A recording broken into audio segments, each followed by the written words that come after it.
this is an interesting question. You do design and development. Yeah, I think that's quite rare for people to be good at both.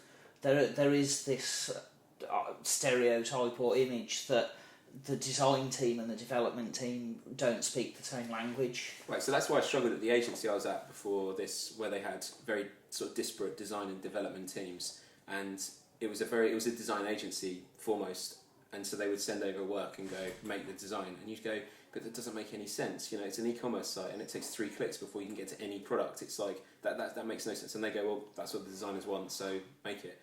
And you know, and it was very frustrating. I think like I started making websites when I was about 14, 15, like 1994 or 1995, I guess. And pretty much as soon as you could possibly do it, really. Basically. I mean, we had like a 14.4 modem, and I was on BBSs doing like ASCII design and all that sort of stuff on BBSs. And you know, we got the internet, we got a Daemon account, and I ran up hundreds of pounds worth of phone bills, much as my parents were as you do, you know.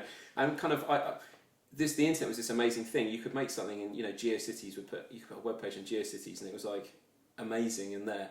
And I was just tinkering around, and I think at the time, you know, you have Microsoft Paint and you have PaintShop Pro, and kind of, you know, I've always been interested in design and, you know, street art and all that kind of thing. So that's always been something that, you know, I found interesting. And then I think I did a computer science degree, and my dissertation had nothing to do with anything in my degree, and I learned PHP in my dissertation, and then realised that it was quite a powerful sort of way to make interactive websites, stuff that, you know, did stuff and worked, and it was quite exciting. And I think just the two married quite well.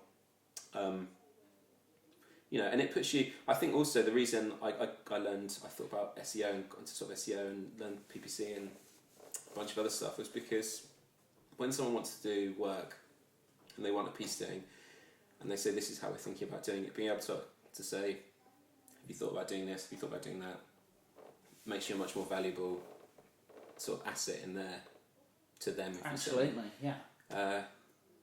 So yeah, I mean, there are some amazing designers out there, and there are some amazing developers. Have you got any advice for how designers and developers, whether they're individuals or teams, can work better together?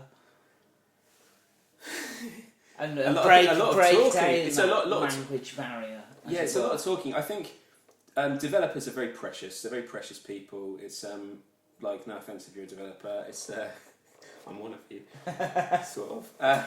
It's, you know, that, like, I think you've just got to understand that, like, someone spent a long time trying to learn something, design or development or whatever else, and no one likes to have their work criticised or slagged off. And I think you for both people have to be open to someone saying this is wrong, or this is, you know, we need to do this differently. You've got to come to it from a position of innate respect. Yeah, absolutely. But understand that someone's got a completely different viewpoint on what's someone spent quite a lot of time doing it, and I think, you know, at some point one of you's going to have to compromise over something, and everything else.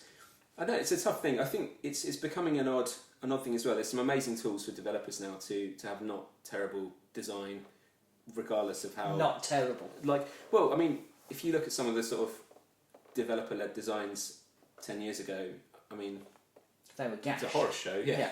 And I think now, kind of, you know, you can download a WordPress theme. There are plenty of sort of things that will make an all right design for you. You can use Bootstrap, and it kind of this, you know, the hard part's been done for you, and all that sort of stuff. I think designers need to sort of understand a bit of. I think, particularly as a designer, you need to understand UX, like user experience, and you need to get sort of.